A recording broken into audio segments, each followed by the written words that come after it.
Hello everyone, we're live. We're ready to kick off our webinar on solving societal challenges.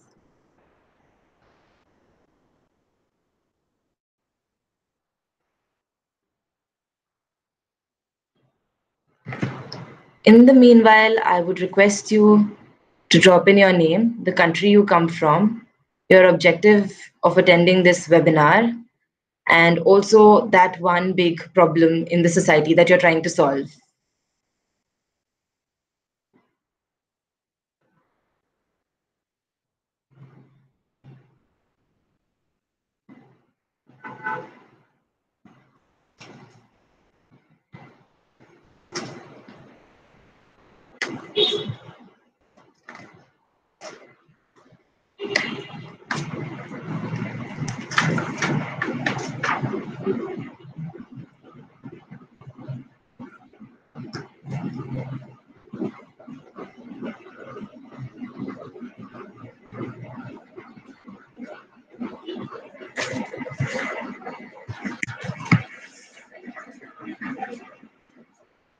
I think we should wait for the next 5 minutes so that people can start coming, and then we can get started.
So let's get started. I see some interesting problems in the comment section, which we should definitely come to towards the end of the webinar.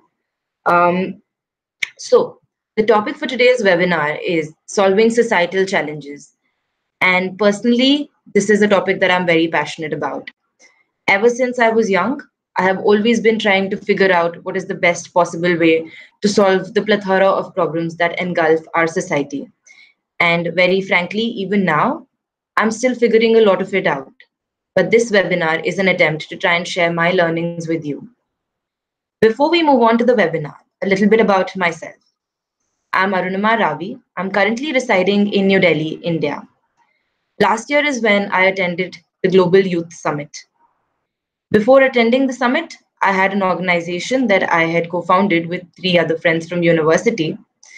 Uh, and the organization was mainly about educating women in rural parts of India about menstrual and sexual health.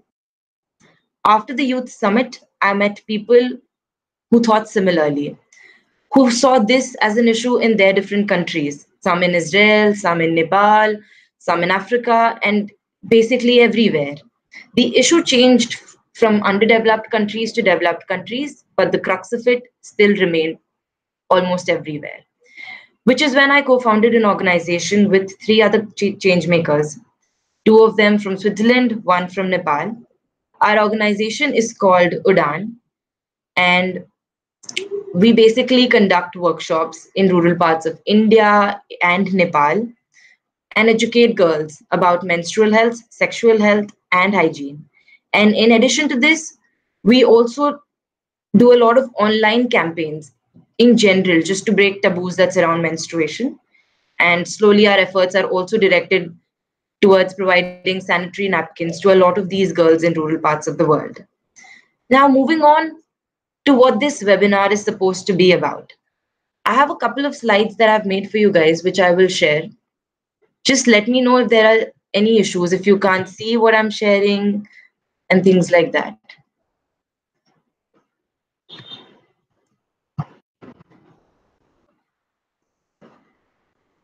Yep.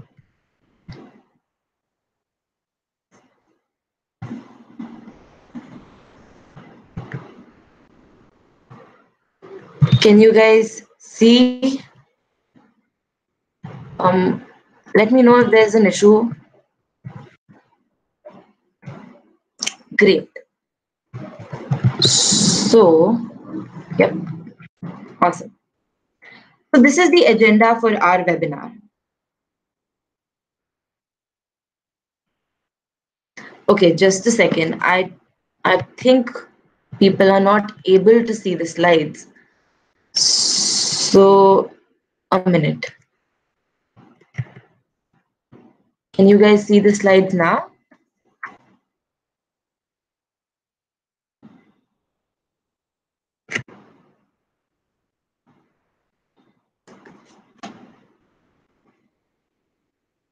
Awesome.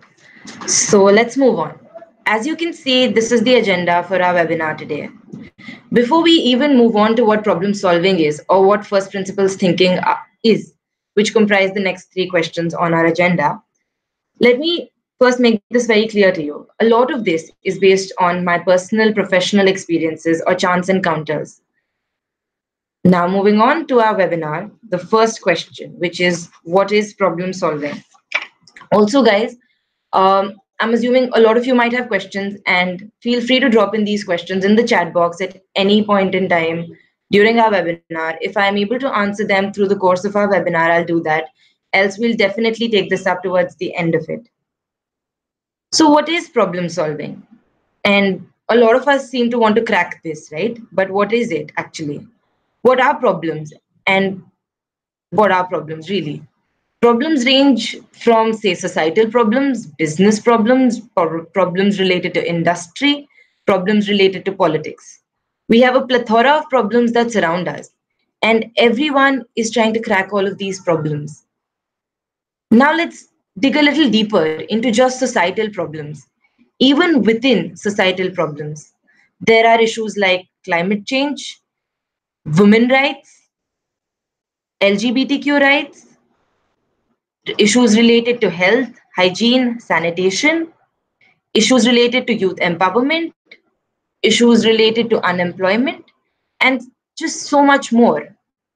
While the number of issues there exists is endless, let's be honest, there are solutions to almost all of these issues we're talking about, right? We know what's right and how to stop climate change. We know that women need to be given their fundamental rights and what happens in scenarios when they are not given their fundamental rights. Despite knowing these, despite knowing solutions to a lot of problems, why is change not happening at the rate we are expecting it to? So let's try and understand this in a little more detail, right? Let's look at any problem and the solution we have for it. And let's think of why this has not worked. I would like all of you to take a minute here and think of what is that one problem you're thinking about. Perhaps drop it in the chat box as well. We can discuss it. Like I said, there are all of these problems that surround us, and there are solutions to most of these problems. Despite having solution to most of these problems, we are not seeing impact. We are not seeing change. Why is that the case? Now let's take a look at a particular problem. Let's take a look at deforestation. We know cutting trees is bad. We know that we breathe oxygen, and this oxygen is supplied by trees. Simple, right? Even a fourth grader knows this, and even a 30-year-old man knows this. Despite knowing this, why are we still promoting why are we still promoting chopping of woods? And this happens rampantly. We know the problem. We know the solve is to stop cutting down trees. Yet we're not doing this. The reason why most of the solutions that are known to us today are not are not manifesting in their true form is either because they're not tangible, or we cannot implement them, or we don't see a quick impact, which then prevents us from really going ahead with these things. Now, here is where we need to closely examine our problem statement. And I will come to this a little later, but taking a step back, let's look at problem solving as a problem, right? What do we typically do when we try to solve problems? And scientifically, there are two ways in which we are supposed to be solving problems. The first, and both of these ways, one's called the Einstein effect and the other one's called functional fixedness. Both of these theories rotate around what are the best practices? How can we know these best practices? And how can we juxtapose them on our problem statement and then try to figure out a solution? We think of problem solving in terms of analogies. We look at a situation, we see is there a similar situation, and then we say, okay, this was the solution to our older situation, it worked. Now let's try and figure out if this works to our new problem statement. And here is where the problem lies. We're looking at each situation that is unique as a version of some other situation, which is perhaps inhibiting our creativity, which is perhaps stopping innovation. And herein lies the genesis of first principles thinking. The three questions that are on the next page would say, what are we really saying? The second one being, are we doing this the right way? And the third one, but how does this really matter? This is literally the crux of first principles thinking. My attempt will be to try and explain these three questions in detail through examples that I have witnessed, through examples that I have learned of, through examples that I have seen and read about. The first question, which says, what are we really saying? And this is something that I have encountered so much in my professional life as a consultant. Everyone, and consulting is literally all about problem solving. Everyone at all points in time, at least every once in an hour, literally says, what are we really saying? Now, that's a very good question, but let's try and understand what that means. What it means is every problem that we have, are we looking at it the right way? This is applicable to business scenarios, and this is also applicable to all the societal problems that we're trying to solve. Now, why is looking at a problem very important? And what do I mean by looking at a problem? What I mean is, how are we framing our problem statement? Because the way we frame our problem statement goes on to dictate what kind of a solution we determine for this particular problem statement. This will be more clear to you with the examples I take, but let me take the examples towards the end so that you know the entire process and flow of thinking through first principles. So, like I said, framing of a problem deeply influences what your solution to this problem is going to be. And the first question, what are we really saying, is about framing the problem correctly. It means investing great amounts of time in just figuring out what is it that you're trying to solve. Because each statement solve, for instance, if we are to talk about climate change has so many subdivisions. Climate change is driven by 10 factors. It is driven by burning of plastics. It is driven by deforestation. It is driven by it is driven by pollution, water pollution. It is driven by so many such factors. Are we trying to solve all of them? Are we trying to solve one thing in particular? Hence, defining that problem statement becomes massively important. Moving on to the second question, which is, are we doing this the right way? After having defined our problem statement, the second question, once you define your problem statement, what happens? Intuitively, you know of a path to take, a path that leads you to a solution. Now, here is where, let me take you back to what I had said earlier.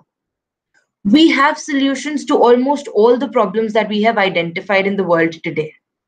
Despite having solutions, we're not able to achieve impact. We're not able to achieve significant change.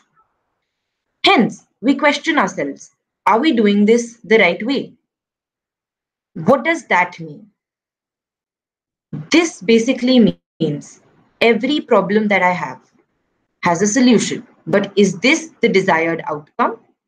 Is this what I'm going to measure my success against?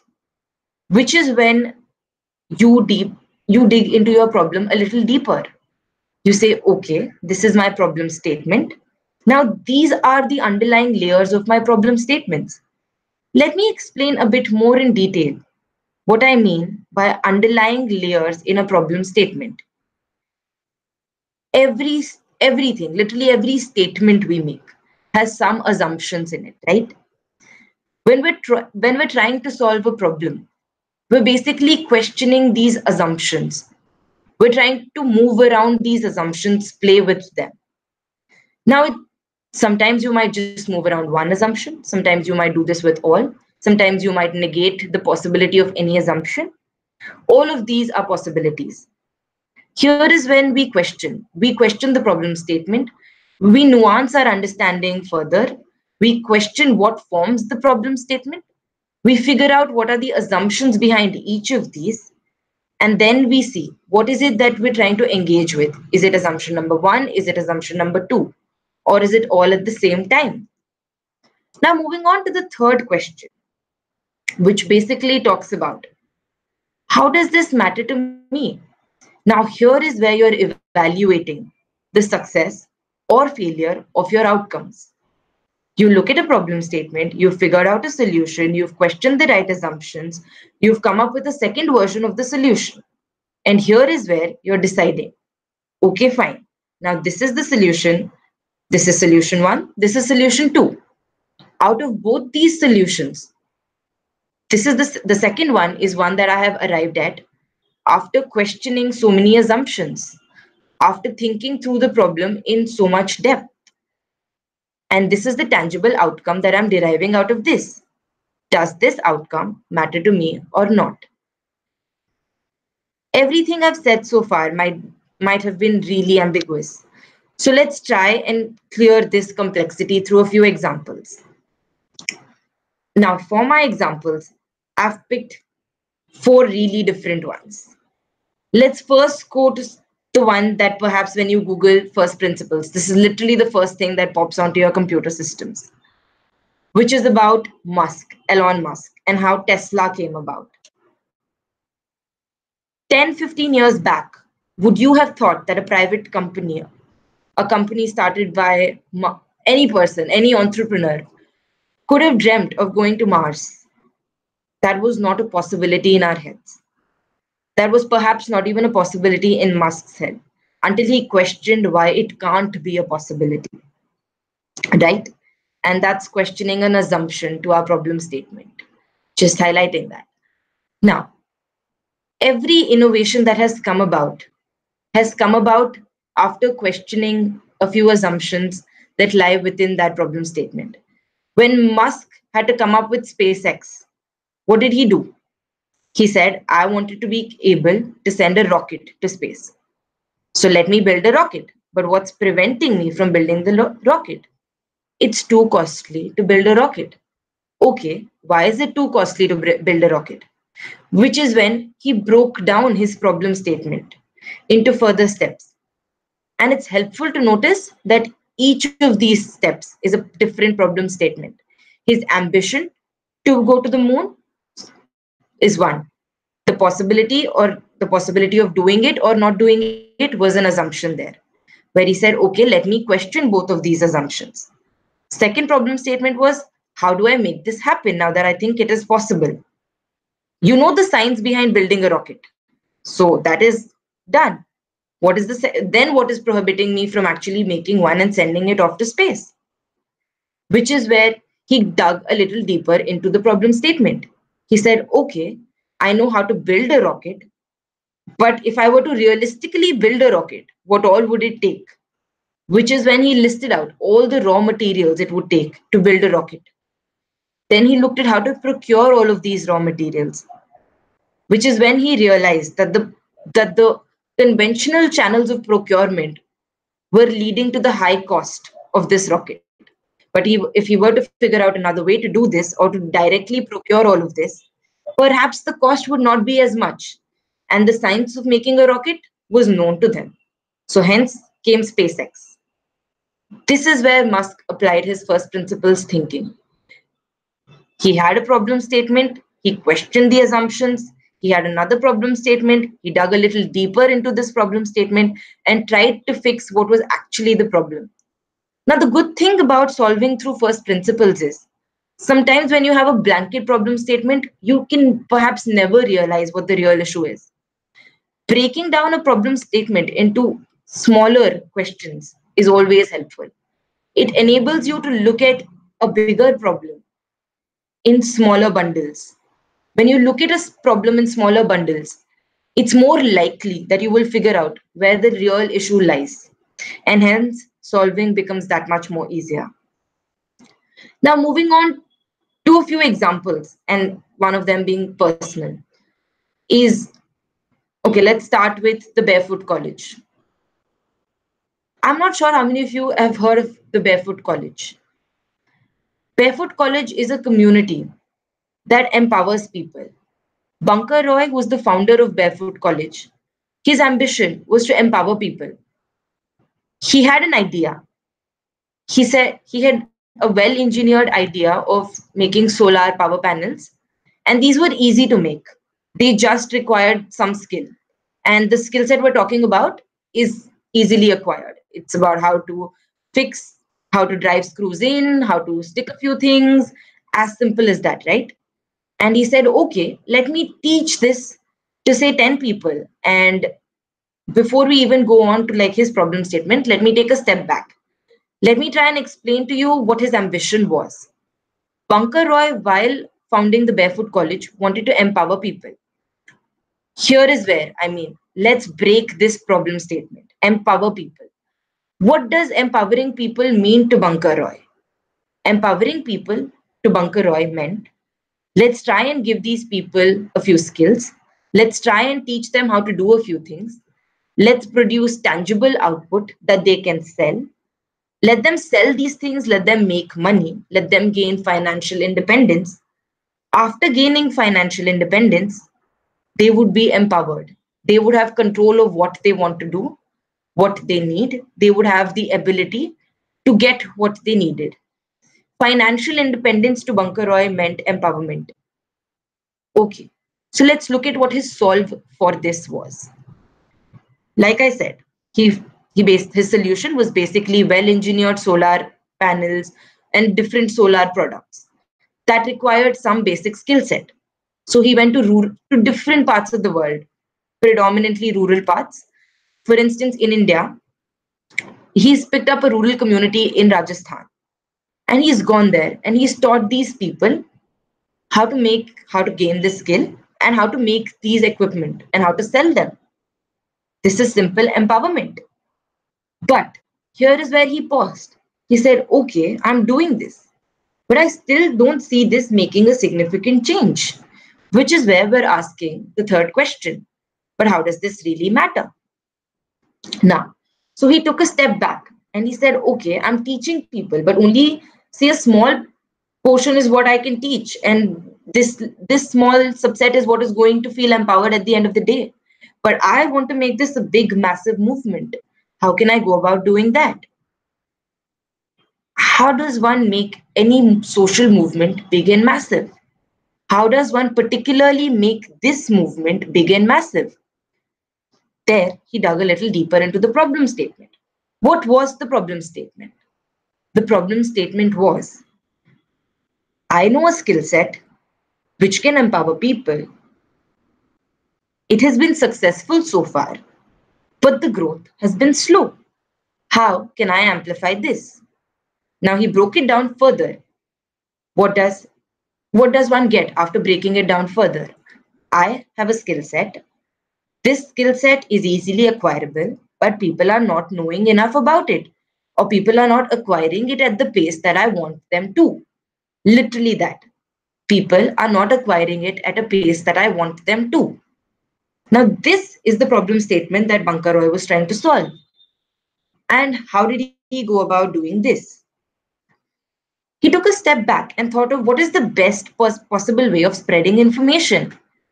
And this might surprise you. And the solution he has found for this is impeccable.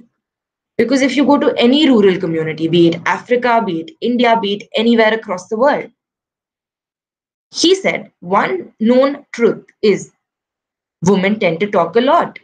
And by virtue of talking a lot, by mingling a lot, they tend to share a lot of information. And this literally became the solution to his problem. He said, and particularly, he said grandmothers talk a lot. So what did he do? He went and taught grandmothers how to make solar power panels. And what did he see? He saw that one grandmother learned it. She went and taught five other women. She went and taught her daughter-in-law. She went and taught her friends. Went and taught her granddaughters. She went and taught her daughters. And that ripple effect was so massive that today he's seen that communities have picked up this skill so easily. And he has actually transformed so many communities. This is a classic example of first principles thinking. This is taking a problem. This is analyzing what that problem statement is. This is breaking down that problem statement further and coming up with innovative, creative solutions, questioning the assumptions.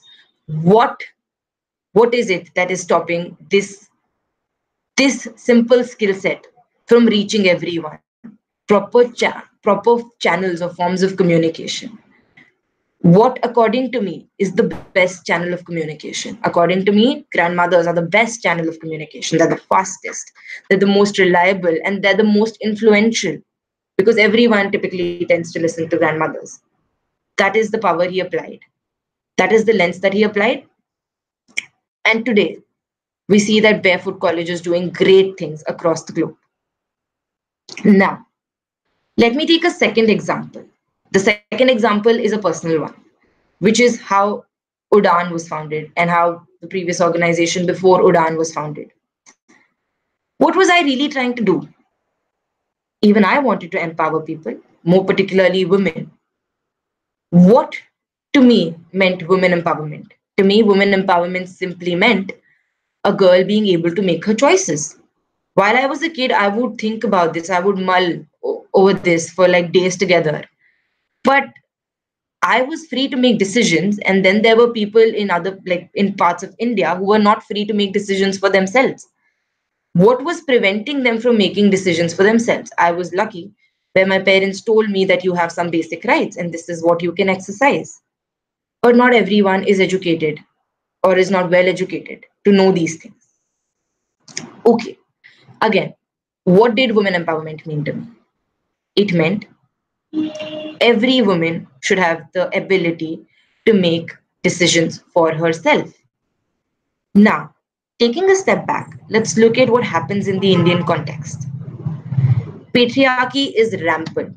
We see that all 4 in every 6 women is dependent on a man for her survival. Now, what does that mean? It means that she's dependent on this man for her bread, for her clothes, for shelter, for pretty much everything. That man could be her father, that man could be her brother, that man could be her husband. But there was strong dependency. Now that was no. Okay. Now let's look at how a woman can break free from this. To look at this, I looked at and realized that each of these are problem statements, right? And we're digging a bit deeper to try and understand these problem statements to figure out where exactly the problem lies. And we're trying to solve just that. Now, going back to how can I make these women less dependent? To try and understand this, I looked at what is making a man more independent. What is making a man more independent? The fact that he's the bread earner, he works, he's a farmer or he's an astronaut, he's a doctor or he's an engineer, but he's basically getting the income on which the house is surviving. Here is when things became very clear to me or to the 15-year-old me. I said, okay, to be empowered for a woman means for her to be financially independent. Great. First of all, I figured it out. Now that's easy, right? Like, how do you get financial independence? How do you achieve that? You study, you do well, you get a job, you do well, a job pays you, and then you're financially independent. It's a system purely based on merit. I do well, I get rewarded for it. While that being said is easy, it is not as easy as it sounds. Okay, so let's look at what is not easy in this, right? I have been able to do this personally, but if I were to trickle this down to the rural parts of India, does this happen? No, sadly, it does not happen. What is prohibiting this from happening?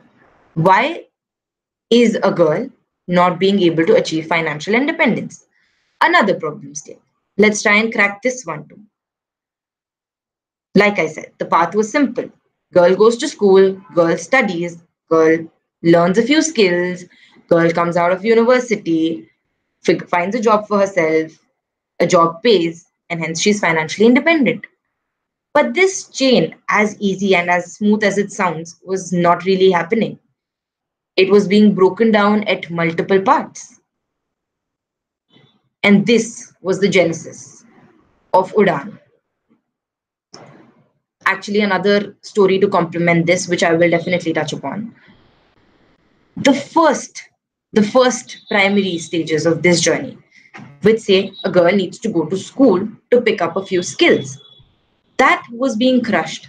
And in India, we basically see that 4 out of every 7 girls drops out of school. There's like a 30% drop rate in primary schools. And that is typically when a girl hits puberty. And that is when girls started to drop out of schools. So that became a new problem statement to me. I said I wanted to empower girls, which meant financial independence, which meant girls needed to go to schools to be able to study, to be able to acquire a few skills. That was simple. Government was doing everything they could to make schools in rural parts of India. We have schools coming at a rampant scale. So schools were accessible. That was definitely not an issue. The government was also providing this at a subsidized rate, or in most cases free. And they were also assigning good teachers. That was also taken care of. Now, what was prohibiting girls from going to school? Did they not realize that it was necessary for them to go to school to gain financial independence? Most of them did. but they were bound by situations. One of those situations being menstruation, or the taboos that surround menstruation, or just the lack of knowledge that surrounds menstruation. Now, this became the crux of Adan for me. While I was volunteering at an organization 4 years back, I was teaching English and math to to kids in primary school. And one of my pupils, who was like brilliant, she was fantastic in studies, but she had to stop. She had to discontinue all of a sudden. And I didn't know why. And then I went to her parents and asked. And which is when I realized that because of puberty, so many girls drop out of schools. And that became the true problem statement for me. That is what I really needed to solve. I needed to educate people that it's okay for girls, for women to go to school, to interact, to gel with the society while they're menstruating. That is what became my problem statement. And that is the solution I really needed to go ahead with. I needed to go ahead and educate people that it was a normal thing. That became my first solution. Correct. Now, once I started the organization, once we started applying the solution, people were still reluctant to accept the solution. We conducted workshops, we educated women about the science and the biology behind menstruation. We said this is literally what happens in your body, and this happens in every other girl's body. It's normal. Now, here is when we had to problem solve again. I had a solution. It will, but does it really matter? The third question: is it really creating any tangible impact? Now, for this, I had to again take a step back, treat this as a new problem statement, look at why this was perhaps not creating the impact I was expecting it to create. Which is when I realized why are these girls not accepting what was being told to them? They're being educated. They're being told that they need to go to schools. They're being told that this is what happens in your body. It is absolutely normal for this to happen in your body. So please continue going to schools. Because if you go to schools, you know the ladder, you will gain financial independence, and it's great. So that. But this was actually not happening. So I looked at why it was easy for me to accept a few truths, why it was easy for me to accept that it was okay to engage with guys or to like even talk to them or to like step into a school while I was menstruating. Why was that okay?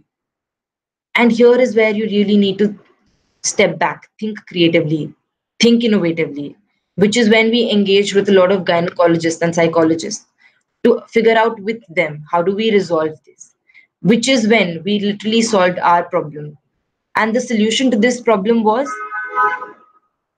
communicate to girls in a way that they will believe it is normal.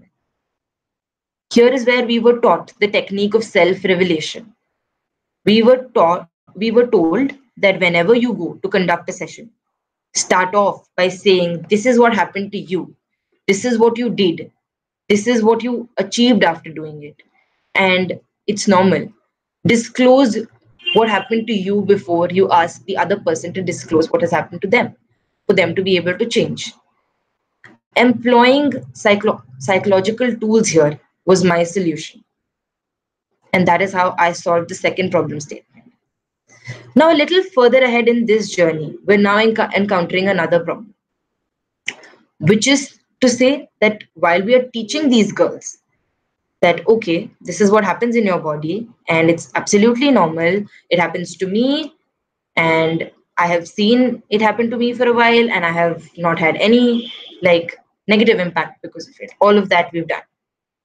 And the girls are willing to now accept this truth, despite despite wanting to accept this truth, it's not creating that ripple effect that we wanted to.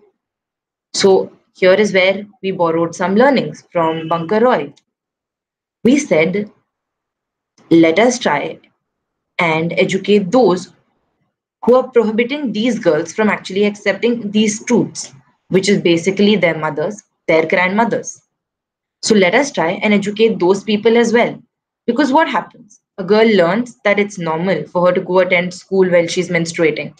She goes and tells this to her parents, but her parents become the first roadblock. They say, okay, fine, whatever you're listening to is not true, is not real. So sorry, that cannot happen. And it's that same vicious cycle again. The girl does not go to school. So here is when we then went on to educate mothers, grandmothers, and elderly women about the science behind menstruation. Now, if you look at both of these journeys, mine and that of Bunker Roy's with Barefoot College, these are examples of applying first principles thinking to solve the problem. What have we done throughout these two examples? We've looked at the problem statement. It comes in multiple forms. So we've treated each of these as a problem statement. After singling out what is the real problem statement we want to solve, we've broken it down further. We've simplified it. After simplifying it, we've broken that problem into bits and we've tried to address each of these bits. After that, we've tried to evaluate the outcomes coming out of this solution. That is what problem first using first principles to solve problems means. Now, the last example that I want to take is that of global change makers. And this is personally how I feel they've applied first principles to solve one big problem. And after this, we can take any questions that you guys might have had. So, what did global change makers do? The ambition with which they started was to create impact, to create change, to make the world cognizant of what is happening to them. This can come in different forms. They tackle issues like mental illness, they tackle societal issues, they tackle issues related to the environment, and so on and so forth. So there are a plethora of issues that they are trying to tackle. How did they think of tackling this? Like I said, solutions to each of these issues are known. But implementation of solutions is what seemed challenging, which is where they brought in the aspect of youth and training the youth. Youth will pioneer this change, is the belief with which the organization started. Youth is the most influential, is the most daring to carry out a lot of these things, is the most energetic and fearless to go ahead with this.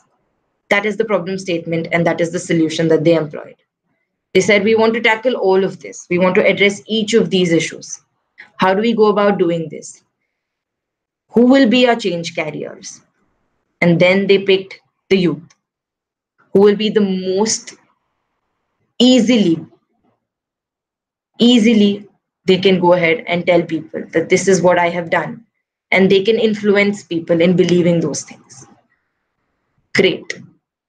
So now that we're done with this, any questions that you guys might have?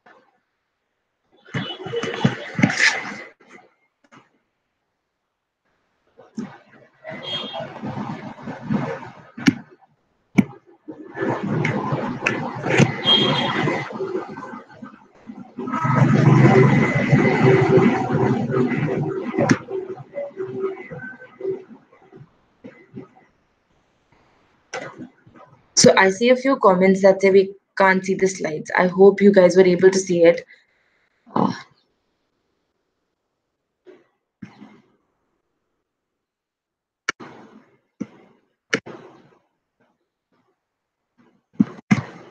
great. So Simon has posted a question saying he wants to try and figure out how to make young people reach their potential. So Simon, I'm hoping through the course of this webinar, there are literally three things that you need to do. Try and expand your problem statement first thing. What does it really mean? What are we really saying? We're saying we want to try and make young people reach their potential. So let's break it down a bit further. Let's try and see what is prohibiting. What does potential mean to begin off with? What is prohibiting people from reaching their potential today? These are the two assumptions behind this problem statement. So let's try and question these assumptions. Once we define what true potential means, and once we figure what is prohibiting them, we might be able to come up with a solution that might help us tackle this.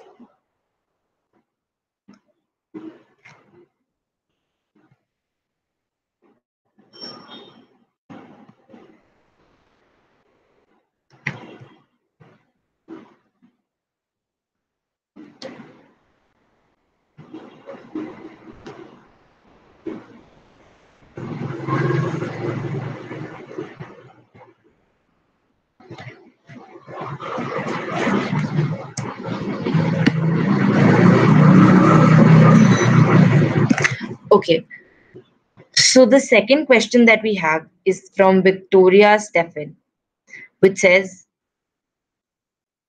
uh, okay, so he wants to organize an impact project which will increase engagement of young people in their local communities.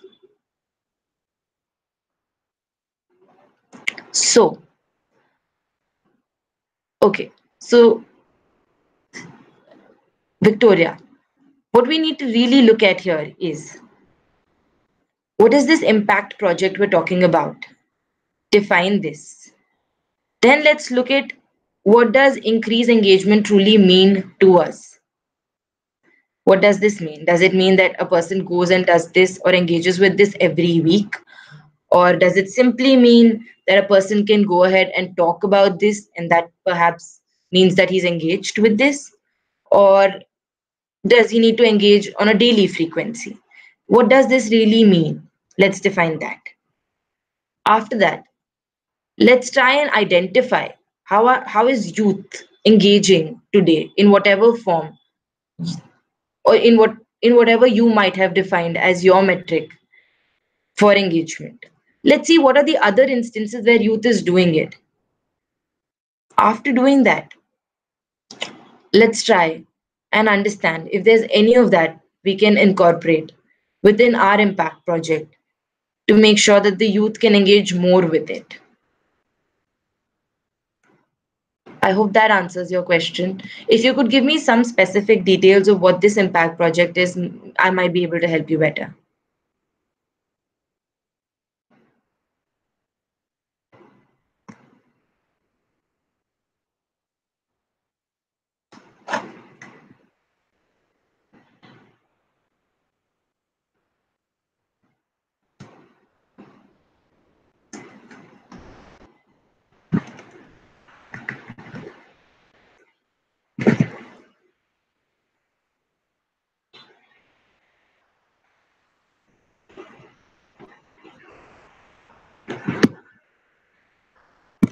So, guys, if there are no more questions, we should wrap up.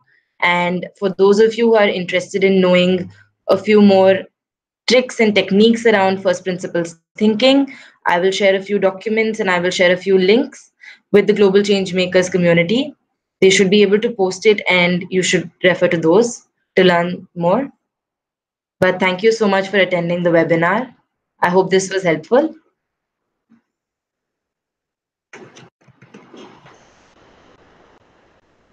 Bye.